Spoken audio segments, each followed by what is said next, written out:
I'm going to be provocative right at the very outset. By 2047, will India become a Hindu Rashtra with a completely new constitution to the one that we had in 1950? Shashi Tharoor, why don't you kick off with that? Well, I think clearly it's part of the agenda of many of those in the ruling circles of our country.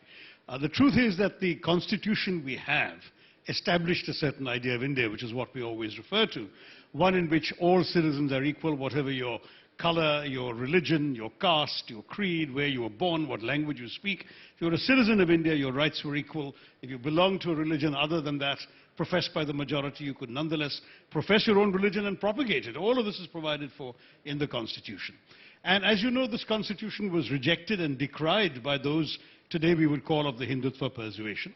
They argued from the very start that this was an Anglophile vision of India. From their point of view, India was a pristine Hindu state, and every non-Hindu here was either a guest or an interloper, a bandit. And from their point of view, that entitled the Hindus of this country to throw these others out or relegate them to second-class citizenship. Now, the idea has been modified over many years of ideological debate and contestation within the Hindutva Sangh Parivar, but the idea at core remains exactly this, that we should be a Hindu Rashtra, a state by and for the Hindus, and Hindus defined as people whose motherland, fatherland, and holy land are this particular country. Now, this notion excludes, obviously, everybody who's not a Hindu, Sikh, or Buddhist, or Jain. Otherwise, because those are the four whose holy land is also India.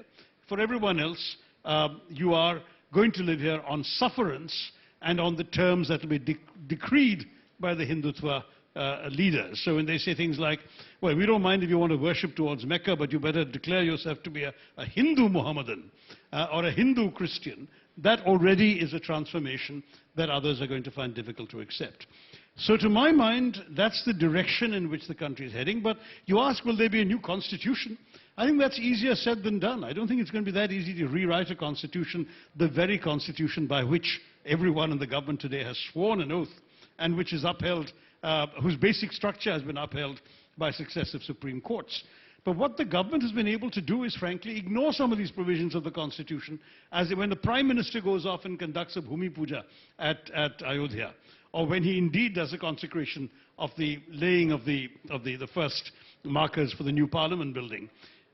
It's not in the Constitution, and certainly it can be said to even go beyond the Constitution in finding the head of government performing a religious function for an institution belonging to a secular state. But if they can do that without changing the Constitution, will they need to change it, Raji? No, before I come to you, Harsh, just to get this right, the Constitution has been amended on several occasions, including the word secularism, which in itself was inserted into the Constitution, and for 75 years, the Nehruvian vision of secularism has prevailed over other competing ideas. I'm asking you, as we look to 2047, do you believe that that Nehruvian vision of secularism will increasingly be relegated into the pages of history books, and through the Constitution Amendment, we will have, by 2047, a new vision of an Indian secular republic? The word secular didn't make us secular. We are a secular country and society for thousands of years, and on top of that, our secularism is already enshrined in the Constitution without using that word. Otherwise, how do you have the right to worship? How do you have the right to profess religion? How do you have the right to propagate religion? All of these imply that the state is neutral about your religion. It's clearly at odds with the notion that we will be the land of one set of people, the Hindu Rashtra. And therefore, it seems to me, you can take the word secular out, it will still remain secular. No, Harsh. I absolutely agree with Shashi. The word secular did not make us secular. The Hindu majority made us secular. If you look at India, there are two Punjabs. They are not together. Indian Punjab is very happily with Tamil Nadu, and Indian Bengal is very happily with Gujarat. But the two Punjabs are not together, and the two Bengals are not together. Why is it that? That is because India has always been a Hindu Rashtra. The difference is between Rashtra and Rajya, between nation and state. And the question is, how much does the Constitution reflect it or should reflect it? And that's a legitimate debate to have. But India has always been a Hindu Rashtra. As Sri Aurobindo said in his Uttarpara speech, that Sanatan Dharma, that for you, for all of us, is nationalism, just before he retired to a life of spirituality in Pondicherry. So it depends how you define the word Hindu Rashtra, but in a very broad, pun intended Catholic sense, small c Catholic sense, it has always been a Hindu Rashtra. Now on Hindutva, you mentioned about at the sufferance of the majority. The person who actually coined the term, well, I mean the person who popularized the term, Veer Savarkar, he was very clear that everybody will have equal individual rights in this free Hindustan. In fact, he went to the extent of saying that we might even have proportional representation at one point in the parliament and all cultural autonomy. So the person who actually popularized the term, we should be decent enough to take it at the face value. It is the so-called Hindu right. I think right and left does not really apply to India, which is actually perfectly fine with secularism, that is religion-neutral personal laws, religion-neutral educational institutions, and it is the so-called secularists who want Muslim men to have 4 wives, at least legally, who are okay with polygamy for some and not for other. I mean, for Acharya Kriplani, during the Hindu Code Bill debate, told Nehru on his face that you are bringing monogamy for Hindus, take it from me, the Muslims are ready to have it, you're not brave enough to do it. So let us not use straw men to take the debate in the wrong direction. You just raised that straw man, Harsh, yourself. Just 2 things very quickly. When you speak of Hindus as a nation, quoting Aurobindo, and when you quote Savarkar, Savarkar, by the way, said in 1937 as president of the Hindu Mahasabha that India has 2 nations, the Hindus and the Muslims, which is the words that were echoed 3 years later by Jinnah and Lahore.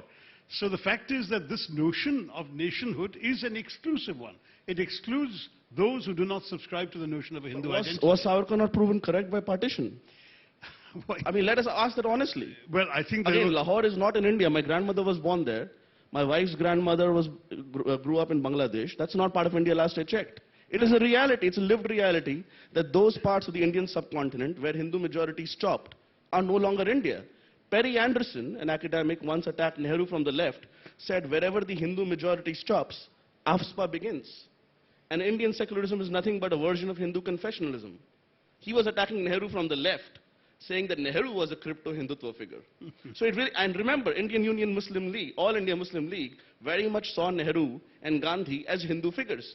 And Patel famously said in a speech, just days before Gandhi was murdered by Godse, in January 1948 in Kolkata, that what ek din mein kya badal gaya? Ki sare Muslim League wale Congress ban gaye.